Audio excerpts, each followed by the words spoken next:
Nawe kazi bakundwa mwashimiye gukurikirana ibiganiro bica hano kumbonesha kure yanyu ya BTV muri gwa rukurikirane tubashikiriza amakuru yaranze umwaka hano kuri BTV. Uno munsi turaza kubashikiriza amakuru yaranze umwaka kubijanye n'imigenderanire y'u Burundi n'ayandi makungu.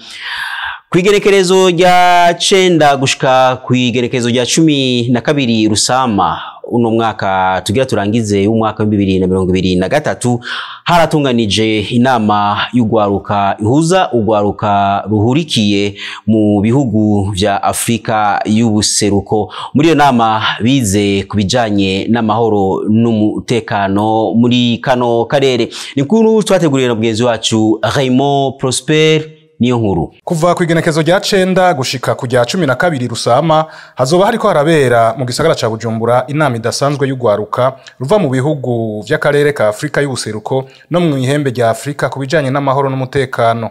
Umushikiranganje w'injira ry'u Burundi mu karere ka Afrika y'ubuseruko ugwaruka inkino n'imico kama Ezekiel Nibigira ari nawe yatanguje iyo nama yamenyesheje ko biteze ibitari bike kuri iyo nama harimwo guterera kubijanye n'amahoro n'umutekano. Muri iyi nama turiteze yuko urwaruka ruza kuvaho rufashe ingingo idasanzwe y'ingene rugiye guterera mu bijanye n'amahoro n'umutekano muri kano karere kacu.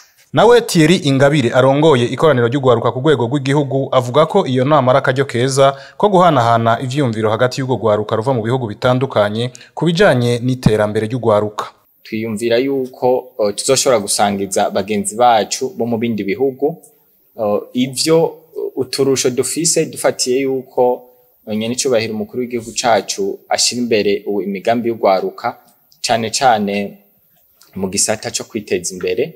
Twiyumvira rero yuko ugwaruka rwaje ruva mu yindi mihingo ruzoshobora kubona ibitari bike nk'akarorero kubimaze kurangurwa n'ugwaruka rw'u Burundi, maze natwe tugashobora kubigirako mu bindi bashobora kuzoba barateye imbere kuturusha kugira ugwaruka twese rwa Afrika dushobore guteza imbere by'ukuri ibihugu byacu. Iyo nama idasanzwe y'ugwaruka kubijanye n'amahoro n'umutekano ikaba yitabwe n'abaserukiye umuryango w'ibihugu vya Afrika Komeza, Accord, Horn of Africa Youth Network, IDEA hamwe na Save the Children.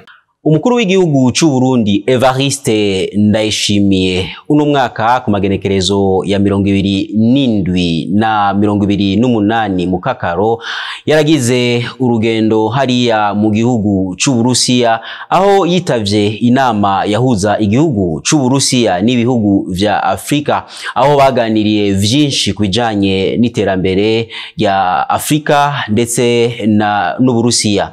Muri iyo nama barahize kandi vyinshi vyotuma bafashanya hagati y'Uburusiya n'u Burundi. Ajeje iyo nama umukuru w'igihugu c'u Burundi yarabandanije urugendo rwiwe mu gihugu c'Ubushinwa. Ni nkuru twateguriwe na mugenzi wacu Sherissa Nzeyimana. Kuva kwigenekerezo rya 25 mu Kakaro umukuru w'igihugu c'u Burundi Evariste Ndayishimiye ari mu rugendo rw'akazi aho yahereye mu gihugu c'u Burusiya aho yitabiye inama igira kabiri y'igihugu c'u Burusiya hamwe n'ibihugu vyo muri Afrika aho yabonanye na mugenzi we arongoye igihugu c'u Burusiya Vladimir Putin. N'ijambo yashikirije muri iyo nama umukuru w'igihugu c'u Burundi aho yashimikiye ko ibihugu vyo kwironderera abo bafasha mu bijanye n'iterambere atagitsura na kimwe kugira bashitse ivya bene gihugu bifuza na cane ko ivyo bihugu usanga vyigenga. Akaba yasavye igihugu c'u Burusiya gufasha Burundi mu gushikira bimwe biboneka igisata c'umutekano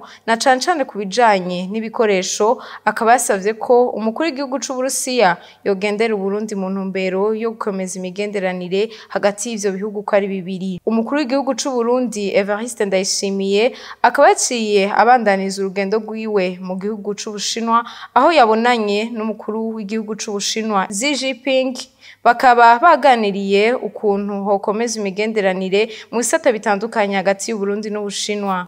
Urundi bwarifatikanije n'ayandi makungu mu guhimbaza umunsi mukuru mpuzamakungu wahariwe ba mukerarugendo wamuhimbazwa kw'igenekerezo rya 27 Nyakanga uko umwaka utashe. Iyo nkuru twateguriwe na mugenzi wacu Raymond Prosper niyo nkuru. Igenekerezo rya 27 Nyakanga uko umwaka utashe isi yose ihimbaza umunsi mpuzamakungu wahariwe ingenzi canke ba mukerarugendo.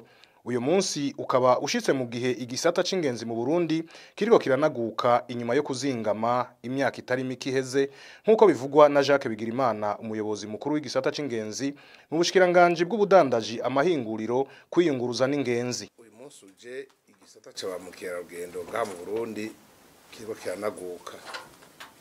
kiranaguka uravye intumbero ya leta y'u Burundi nuko ico gisata kigiye gushigwa mu vyihutirwa vyo gutezwa imbere gushikaho mu minsi ya vuba kizoba ari gisata gifitiye akamaro igihugu ku rugero ruboneka umwe wese ashobora gushima.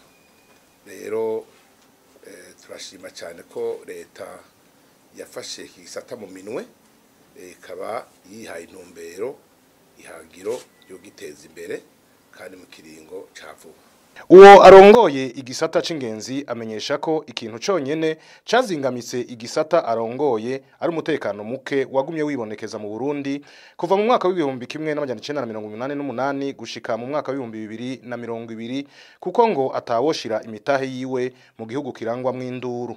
Iki gisata ukigiyemo ubukeneye yuko utangura kubona umusaruro n'imiburiburi inyuma y'imyaka 10 ibaye mike ni imyaka 7-6 niho utangura kubona ibintu vya mbere uwashizemo amafaranga menshi. None ushira amafaranga menshi mu bintu uvuga uti ndindiriye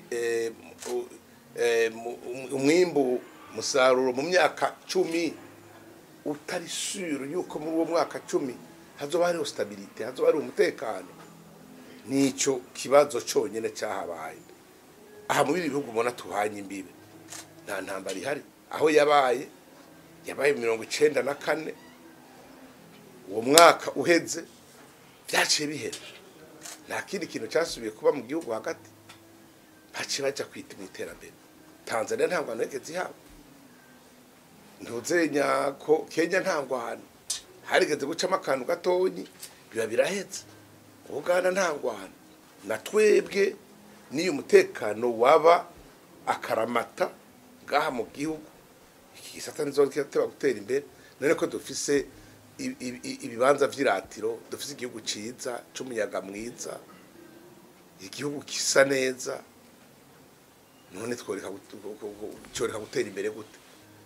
Dusaba Imana twongere tuve mu buja twishizemo twebwe nyene ko guteza inyuma igihugu cacu mu kwaba mu njyane tuje kubikorwa twereka amakungu yuko Barundi bose turi mu bikorwa turi ku kivi.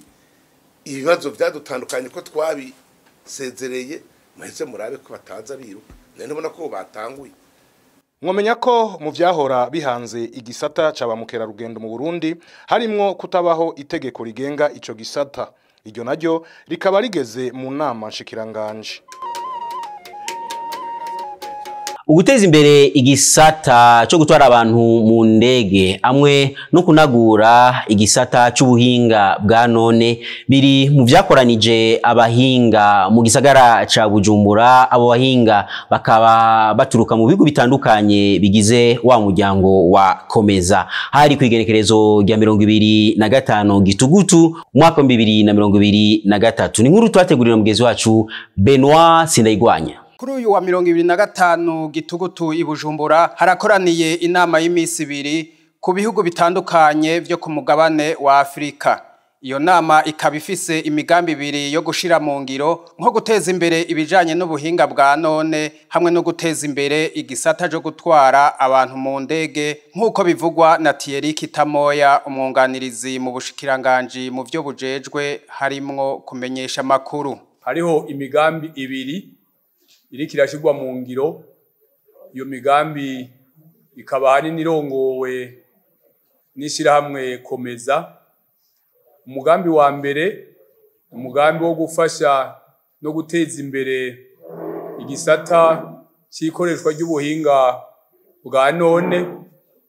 Umugambi wa kabiri umugambi wo gufasha mu bijanye n'iterambere ryo gutwara abantu hakoreshejwe indege. Iyo migambi yose uko ari ibiri nkuko ndabivuze ikaba iriko ishyirwa mu ngiro ku izina ry'ayandi mashirahamwe yose n'ishirahamwe Komeza. Akamenyesha kandi ko izo nyigisho ziriko ziratangwa kugira abari mu gisata cyo kumenyesha makuru bamenye ibirimwo nabo bashobore kubishikana kure. No kugira ngo rero abamenyesha makuru canke abarongo abakora muri ico gisata cyo kumenyesha makuru bamenye ibiri muri iyo migambi maze baheze bafashe mu kuyumvisha abene gihugu, hama kandi banafashe mwishigwa mu ngiro y'iyo migambi kuko murazi yuko abamenyesha makuru ibinyamakuru ijwi ryabyo rigera kure rishikira abene gihugu benshi kandi mu mwanya muto. Barabonye yuko ibiciro byo kwiyunguruza mu kirere muri Afrika bikiri hejuru cyane gose. Nk'uwo mugambi uzofasha mu iterambere ryo kwiyunguruza biciye mu kirere mu ndege bizotuma ibiciro bigabanuka. Murumva yuko ibiciro bimaze kugabanuka abene gihugu bazoheza bahungukire kuko nibo bafata izo ngendo bakoresha indege. Mu gihe rero ibiciro bigabanutse murumva yuko wa mwene gihugu ya migambi yatunganijwe ku mwene gihugu iheza ikamugirira akamaro. Aho mwomenya ko iyo migambi yerekeye ibihugu 29 bigize amashirahamwe ya Komeza, EAC, SADC, IGAD hamwe n'ibihugu biri mu ibahari Indiano ku mugabane wa Afrika. Ku magenekerezo ya 27 na 28 Munyonyo mwaka 2023 haratunganijwe inama yahuje abari mu gisata c'abagwiza atunga. Iyo nama yitiriwe Umuzinga ikaba yatangujwe icese n'umukuru w'igihugu c'u Burundi Evariste Ndayishimiye. Vyinshi byari kurabira hamwe ukuntu ico gisata coteza imbere igihugu muri rusangi. Ni inkuru ya Elvis Munyaneza. Mu ntumbero yo gushigikira iterambere ry'abikorera ivyabo mu Burundi hatunganijwe ihwaniro ry'igihugu ry'abikorera ivyabo ryitiriwe Umuzinga. Umukuru w'igihugu Evariste Ndayishimiye arahimiriza abakozi ba leta gukorera mu muco kugira igihugu gishike ku iterambere. Turwanye ingwano y'intwari ibereye kugira ngo ikigega cy'igihugu kirabire twese. Kandi rero n'utemeye ku ico kigega cy'igihugu kuzanamo abamenje duce umurongo bane ba mama kugira ngo tufate urugendo rwo mu 2020 n'ahandi ho tuzoshikana turi mu kajagara kabona. Aho umuntu agenda agahenda bo muri obere ati ntumpanurire aya mahera yarigeze 5 twivye duca tugabura. Umugwiza atunga yuba ukakitwa umugwiza atunga agahenda bakozi bo muri obere ngo wewe bajya ba verificateur ega nasanze muri ba mu nzira zibiri muri bira muri douane mukongera mukibira mu matax center mugaca mwumvikana mukabahindikire mugaca mugabo. None koshika mu 2040 gute dufise abakozi b'igihugu bameze uko dufise n'abagwiza atunga bameze uko? Iryo hwaniro rikaba ryatunganijwe ku civugo ibiganiro vya leta n'abikorera ivyabo nk'inkingi y'iterambere ridakumira mu butunzi. Haratanguje icese umugambi n'igitabo cyo gushira mu ngiro umugambi nyafrika w'isoko rusangi. Uwo mugambi ukaba watanguje icese n'umushikiranganje Marie Chantal Nijimbere mu vyo ajejwe harimo ubudandaji. Ikaba yatanguje ico gitabo kaba catanguje icese kwigenekerezo rya 4 na 5 Kigarama umwaka 2023. Hatangujwe icese igitabo cerekeye gushira mu ngiro isoko rusangi nyafrika. Umushikiranganje Marie Chantal Nijimbere ajejwe ubudandaji amahinguriro n'ingenzi yatubwiye ibikuru bikuru bigize uwo mugambi. Igihugu cy'u Burundi caramaze kwinjira mu isoko rusange ryo ku mugabane wa Afrika ari ryo twita zone de libre échange continentale africaine ZLECAf mu kinyafuno, aho igihugu cy'u Burundi cemeje ayo masezerano mu kwezi kwa gatandatu mwaka wa 2021. Muri ayo masezerano rero twemeye kuja hamwe n'ibindi bihugu kugira ngo dushobore guhanahana urudandazwa vyoroshe. Amahirwe ku gihugu cy'u Burundi kuko iyo isoko yagutse ni kuvuga ngo n'abaguzi baba bagutse, kuko ku mugabane wa Afrika turazi ko hariho abenegihugu barenga umuriyaridi n'amajana ane. Abo bose n'abafise ibyo bakenera mu buzima bwabo bwa misi yose. Muri ico gitabo duheje gutanguza kirerekana neza ibisata nyamukuru byo gukorerako mu bagwiza tungana cyane cyane, kugira ngo dushobore kuronka natwe ibyo dushora muri iryo soko ryo ku mugabane wa Afrika, ndetse bikagaragara yuko igisata cyo guhingura ibyo twirimira arico gisata gifise amahirwe hano mu gihugu cyacu Burundi yo gushobora gushora byinshi mu gihe twogwiza umwimbu tukimbura kandi bifise akanovera ibikwije n'amategeko asabwa abenegihugu bose bo muri Afrika bashobora guhurumbira. Ku ruhande rwa leta turakora ibishoboka kugira ngo dushireho amategeko meza atuma dushobora guhamagara imitahe iza gusahiriza imitahe dufise hano mu gihugu cyacu Burundi, ibintu byose bishobora gufasha kugwiza umwimbu hano mu gihugu cyacu Burundi. Naho biruko haracariho intambamyi nyinshi mishirwa mu ngiro y'iyo soko rusangi, nuko Burundi ari igihugu gito kandi kikaba kitagira umwimbu ukwiye. Izindi ntambamyi zifatiye kubura inyubako zigwezweho hamwe no kutagira amahinguriro ashobora kuja mu mahiganwa n'ayandi mahinguriro yo muri Afrika. Kwigerekerezo rya munani Kigarama mwaka 2023 mu gisagara ca Bujumbura haratunganijwe ihayanisha gurisha ryitiriwe Jua Kali nguvu kazi rihuza abahinga bava mu bihugu vya Afrika y'ubuseruko. Ibirori byo gutangura icese iryo hayanisha gurisha byatanguje n'icegera c'umukuru w'igihugu Prosper Bazombanza. Ni nkuru twateguriwe na mugenzi wacu Alain Loris Ndongozi. Ihayanisha gurisha ryitiriwe Jua Kali nguvu kazi rihuza abakora ibikorwa mvabwenge hamwe na bene amahinguriro bava mu bihugu byose bigize umuryango wa Afrika y'ubuseruko, ririko ribera mu gisagara ca Bujumbura ku ncuro yaryo 2023. Ryaramutse ryugururwa icese n'icegera c'umukuru w'igihugu Prosper Bazombanza kuri uyu wa gatanu igenekerezo rya munani kwezi kwa Kigarama 2023. Mu ijambo ryiwe Prosper Bazombanza yamenyesheje intumbero y'iryo hayanisha gurisha. Akamaro nyamukuru kirihanishwa gurisha ni gushira hamwe abahinga amahinguriro mato mato n'ayisumbuye bakorera muri muryango kugira bashobore gushikana kure ibikorwa byabo. Akandi kamaro no kugabanya ubudasa bwibonekeza mu by'ubuhinga hagati yabo badandaza.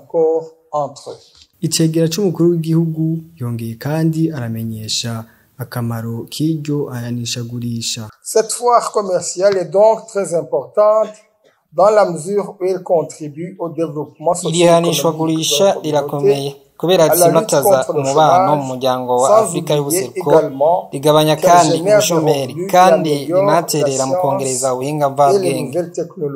Le Burundi vient de lancer la stratégie nationale de mise en œuvre. Burundi buheruka kwinjira mu muryango ZLECAf, umuryango wa mbere muri Afrika mu guhanahana ibidandazwa, kandi kikaba icyizere ko arakunguko ku mahinguriro. Une lueur d'espoir offrant des opportunités significatives pour les entreprises africaines telles que kuvuga ko ZLECAf izoba ari isoko ryagutse ryo guhanahana ibidandazwa, guhanahana ubumenyi n'abandi badandaza, kugabanya ubukene, kuronswa ubuzi hamwe no kuronka umwidegemvyo mu masoko. 4. Une augmentation des opportunités d'emploi. 5. Un accès à un marché libéralisé au niveau continental. mwomenya ko iryo hayanishagurisha ryatanguye igenekerezo rya 5 Kigarama uyu mwaka rikazorangira kuwa 15 Kigarama uyu mwaka. Ni kuri iyo nkuru ya Jua Kali nguvu kazi turangirije ko amakuru makuru yaranze umwaka mu gisata c'imigenderanire agati y'u Burundi n'ayandi makungu. Tubashimire mwese mashoye gukurikirana ano makuru yaranze umwaka muri ico gisata c'imigenderanire agati y'u Burundi n'ayandi makungu. Ndabifurize kandi yuko motangura umwaka mwiza w'ibihumbi 2024 uzobabera umwaka w'amahoro, umutekano amwe n'iterambere muri vyose. Mugire aho muba mubahwe.